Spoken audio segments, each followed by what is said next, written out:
Hey guys, it's Mrs. Hannon. We're going to go ahead and start Unit 3 today, and we're starting with extreme values of functions. So go ahead and do your warm-up. On this, you have to find the x-coordinate of the points of the function where the slope of the tangent is equal to 0. So please remember that if your tangent slope is 0, then the tangent line is horizontal. Okay, so you're looking for all the places on these graphs where you would have a horizontal tangent. Okay, go ahead. All right, so let's look at number 1. You would have a horizontal tangent here at the vertex of this parabola at the top, because that would be where this line would be horizontal. So this one is x equals -1. For number 2, you have 2 places where you would have a horizontal tangent. So you would have one here and one here. So x equals -2, x equals 1. And then for number 3 and 4, I did give you this hint to find the vertex of the parabola with this handy-dandy formula. So you're going to go ahead and use your formula. Okay, so the first one is 1/3, and then the second one would be 4. Okay, and the reason we want to use the vertex formula is because after looking at number 1, you can see that you would have a horizontal tangent at any time that you had a vertex on a parabola, right? Okay, so today we're talking about extreme values. Extreme values basically means maximums and minimums on the function. And so if you look here, you could see why we did this warm-up, because whenever the tangent is 0, we actually have a maximum or a minimum at that point. All right, so we're going to go ahead and look at the next page. This is all definitions and kind of explaining things. I do have a typo, and you can see where I've crossed something out here. So let's look at the first definitions. It says, let f be a function with domain D, then f has an absolute minimum value on D at a point C if f of x is greater than or equal to f of C for all x in D. So what this is saying is at this point C, it's actually the smallest y value on the entire function. And so that's why my inequality was going the wrong way, because I should have had all the other f of x be greater than f of c, and I just had it going the wrong way. Okay, similarly, we have f has an absolute maximum value on D, the domain, at C if f of x is less than or equal to f of c for all x in D. So again, f of c is the greatest value on the entire function. All the other f of x values are smaller than that. It makes it an absolute maximum. All right, so let's look at some examples here. We have 4 examples. The important thing to remember here is that this is on a specific domain, okay? So you're going to see the answers here change based on the domain. So let's look at A.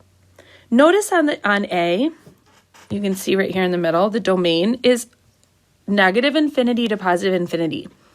That means that this function only has an absolute minimum right here, okay? The reason it doesn't have a maximum is because this graph continues to go up. So it's never going to reach one point that's higher than every other point, because it just keeps going up. All right, let's look at B. B has a different domain. It's really, really important. On D, our domain is 0 to 2. And what that means is, since we're restricting the domain, we actually have a max and a min, because our minimum is going to be the smallest point on that domain, and the maximum is going to be the highest point on that domain. And we're kind of ignoring the rest of the graph. All right, let's look at C. C is so similar to B, and yet it only has a maximum. The reason why is because on C, our domain does not include 0. So 0 is an open point. So we still have our maximum. The maximum is here at 2. We do not have a minimum, because we could keep getting really, really, really, really close to 0, but we're never going to be able to actually reach a smallest point, because 0 would be the smallest point. Okay, And then let's look at D. You notice that they made both of them open circles. And so on this one, we have actually no max or min because of those open circles. We don't ever achieve those values. And like I said, you can keep getting closer and closer and closer to that point, which is always a new max or a new min, but you're never actually reaching one point that is the max or min. All right, the next thing says a function f has a local min or a local max. Okay, and so what that basically means is it is a high point or it is a low point, but it's not the highest point or the lowest point on the graph. Okay, so if you look at this next graph, it kind of explains what we're talking about. Notice here, we have a local max. That's because this is a high point on the graph. See how it goes up and then down? But it's not the highest point on the graph, right? So our absolute max is this point over here. There's no point bigger than that on the entire graph. So this other one is called a local max because it is a max, but it's not the absolute highest point. Same with mins, okay? So we have our local minimum right here. It goes down and then up. But this one is actually the absolute minimum because it's the smallest point. And then over here, we also have another local minimum at the end. Something that I want you guys to notice is our absolute maximum, the one that I circled in red over here. If you look at that actual point, it's not differentiable. Do you guys notice that it's like a cusp or a corner, kind of? Okay, so that's not differentiable, and that's going to come into play in a minute, but it is still continuous. It is still a max, okay? All right, so all of these maxes and mins, we call them extreme values of the function, and another word for absolute max or min would be global max or min, okay? All right, let's look at our theorem at the bottom, the extreme value theorem. If A, B, what is this thing? Oh, okay. So if we have this, I don't know the word for it, like a section A to B, I can't think of words for it right now, then F attains both so if we have a closed interval, that's what I was trying to think of. If we have a closed interval, you are going to have an absolute max and an absolute min, okay? And that's just because it's kind of like example B up here. You are always going to have an absolute max and an absolute min when you have a closed interval, okay? And so that's what the extreme value theorem says, that if you have a closed interval, you will have a max and a min absolute. Okay.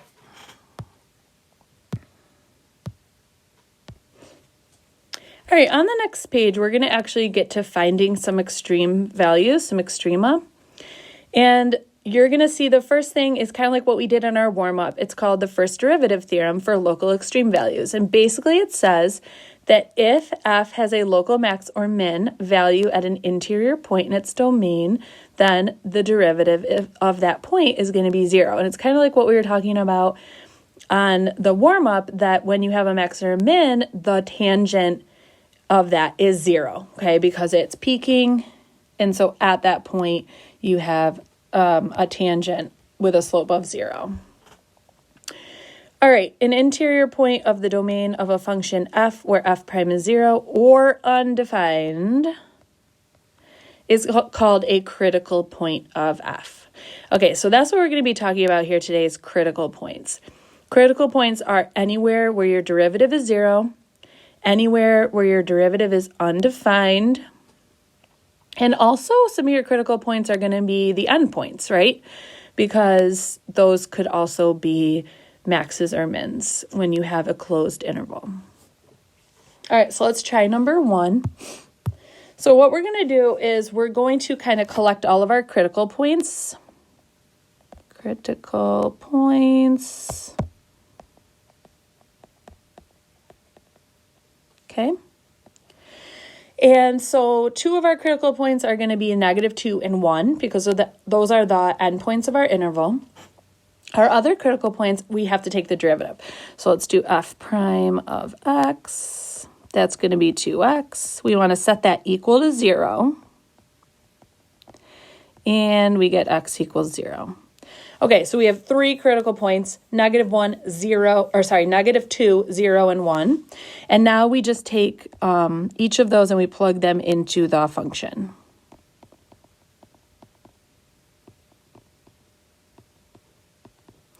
Okay, so f of -2 would be 4, f of 0 would be 0, f of 1 would be 1.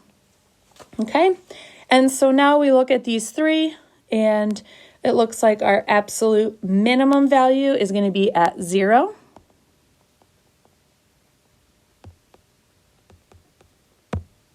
And our absolute maximum value is going to be at -2.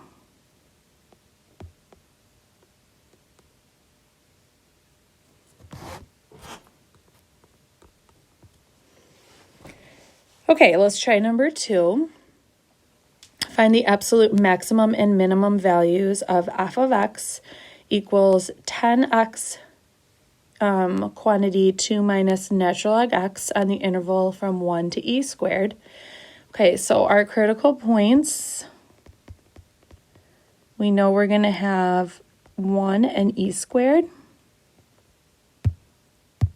I cannot do dots on this, it's so annoying. There.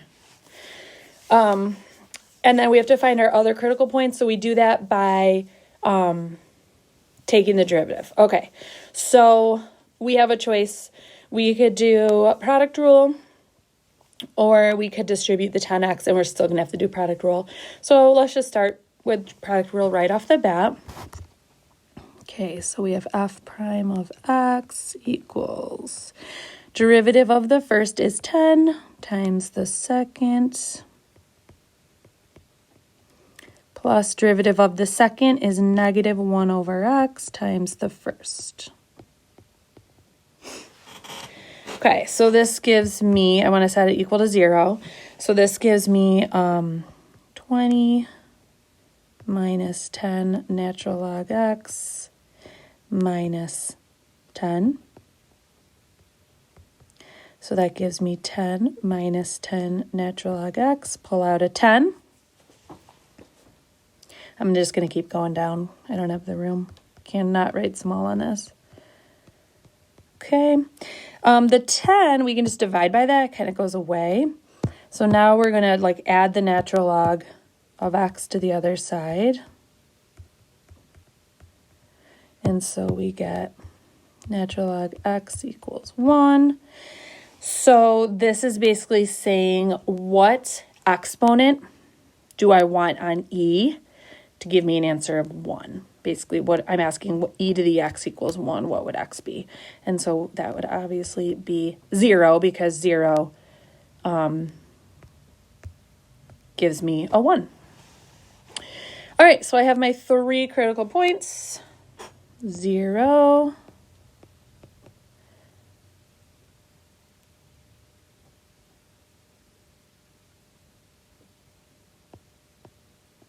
1,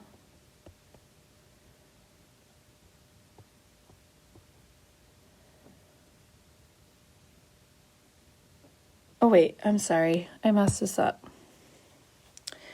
That's not what this is saying.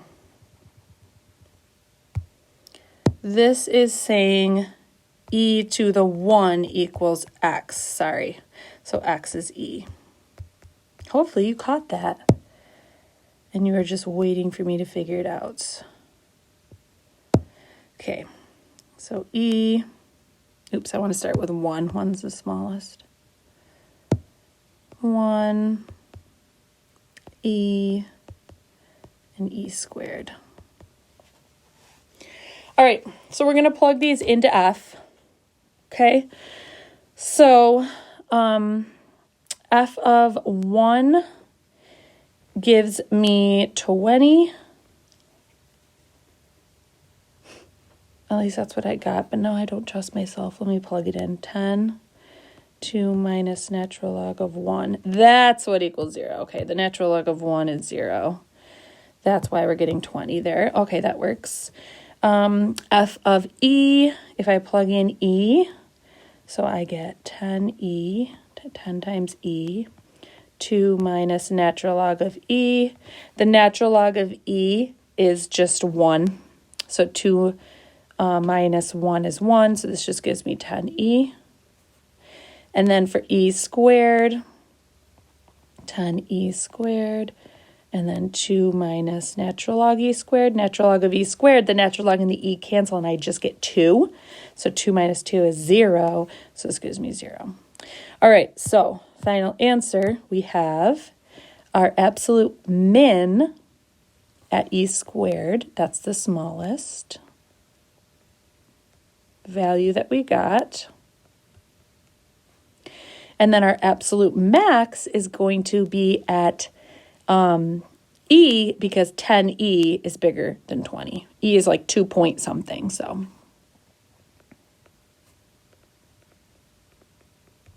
Max.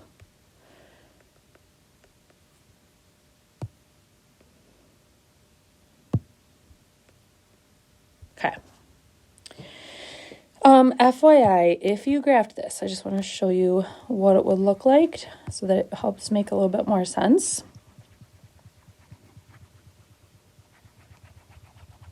Okay, if you graph this on this interval here, so from 1 to e squared, it looks like this. It's actually a little bit nicer than that. Let me try one more time. There we go. So here's E. That's your max. E squared is your min.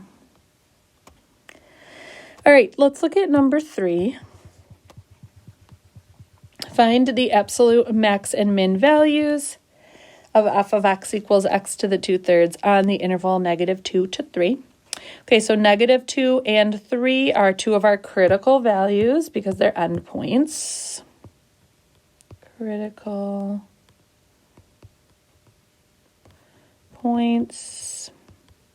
And then the other critical points we have to look at are going to be at the derivative. Okay, so we have f prime of x, that's going to be 2/3 x to the -1/3, which is, oops, I want to set it equal to 0. So it's 2/3, and then the x is on the bottom. Okay. All right, so we're trying to see what x value would give me 0 for this. And as you realize, with the x in the denominator, this really cannot equal to 0 with any x value that we would be able to plug in, okay? Because we can't plug in 0, it would be undefined. So there's no zeros here. But remember, critical points are also where f prime is undefined, okay? So in this case, f prime is undefined at 0.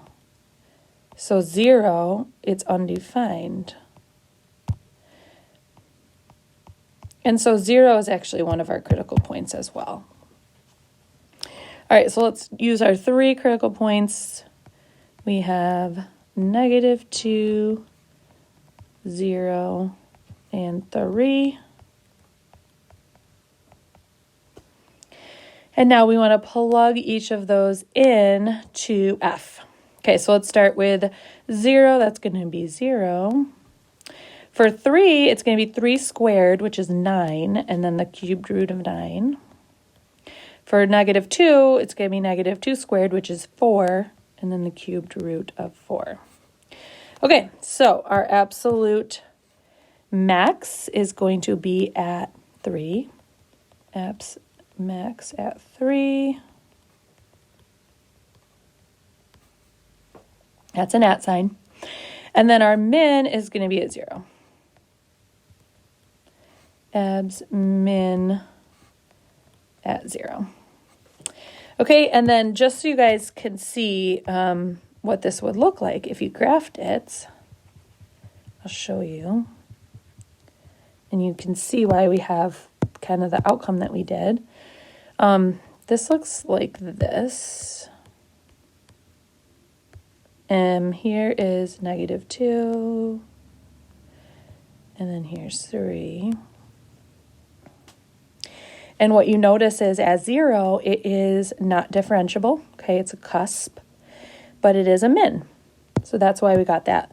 At 0, we could not plug in a 0 into our derivative, but it is a min. And then here's our max. All right, number 4, determine all critical points of the function. Okay, so on this one, we're just listing out the critical points. So remember, your critical points are wherever your derivative is equal to 0 or undefined.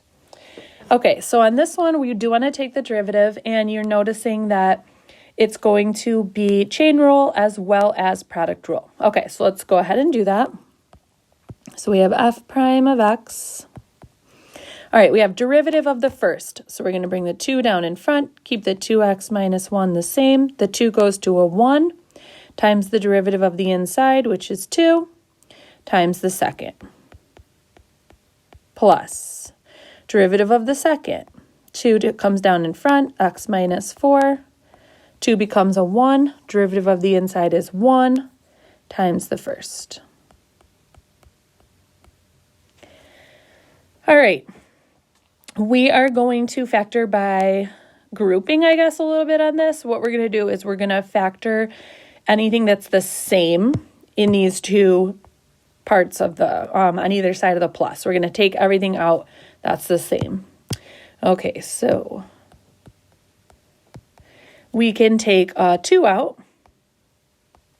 We can take a 2x minus 1 out of both parts. And we can take an x minus 4 out of both parts.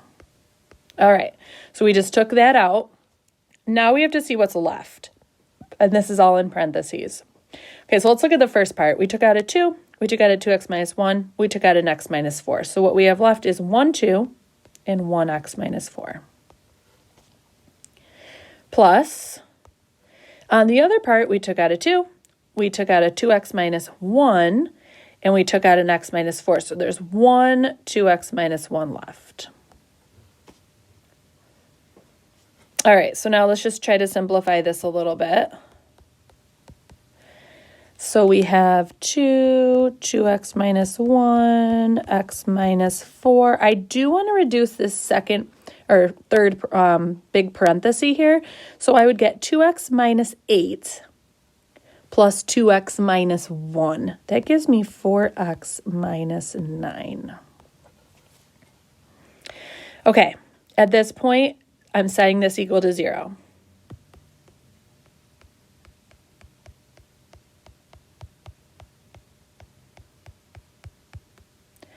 All my critical points are going to be anywhere where x would give me an answer of 0. So my critical points are going to be 1/2, 4, and 9/4. And that's just setting each one of the parentheses equal to 0. Obviously, the 2 in front doesn't help me. So those are my 3 critical points. And you do have a question like that on the homework. All right, pause it if you need it. I am erasing this.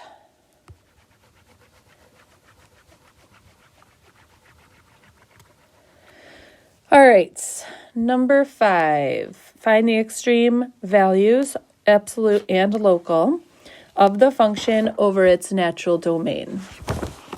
All right, so on this one, we do not have a interval, you're noticing. Okay, so there's no endpoints. So basically, all we can really do is just do the derivative, and it does say natural domain, and what that means is that we want to pay attention to the radical, because remember, absolute value graphs kind of start at a certain place, so that's the domain that we want to look at. All right, so let's do our derivative. So y prime, derivative of x is 1 minus, you could think of this as 4x to the half, so the half and the 4 become a 2x to the negative 1/2. All right, so if I rewrote this, I'm going to set it equal to 0. It would be 2 over radical x. Okay, I'm going to add the 2 over radical x to both sides. Okay, so what value of x would give me a fraction that's equivalent to 1. I need a 4 in there because the radical 4 would be 2. 2 divided by 2 is 1. All right, so I know no other information, okay? And remember, in the first examples, we just had a bunch of values and we looked at the biggest one and the smallest one. Woohoo. Okay, on this one, we don't have a closed interval. So we really don't know if this is going to be a max or a min because we have nothing else to compare to. So we're going to make a number line. We're going to put 4 right in the middle, okay? And what we want to do is we want to test values on the left and on the right of 4. And this is really important. We're plugging them in to the derivative. Okay, because what we care about is the slope of the tangent positive or negative? Okay. All right, so let's try, I'm going to pick perfect squares since we have to plug them into this thing that has a square root. All right, so I'm going to plug in 1. So remember, we're plugging this in to this, okay? All right, so radical 1 would be 1, and that would become 1 minus 2 over 1, which is negative 1. So this is negative. All right, next we're going to try, I'm going to do 9, because again, perfect square. So, okay, if I plug in 9, radical 9 is 3. So that becomes 2/3. 1 minus 2/3 is 1/3. So this is positive. Okay, what this means is this function is decreasing until it gets to 4, and then it starts increasing after 4, which makes 4 a minimum. Okay, so this was decreasing, we get to 4, and then it's increasing. It makes 4 a minimum.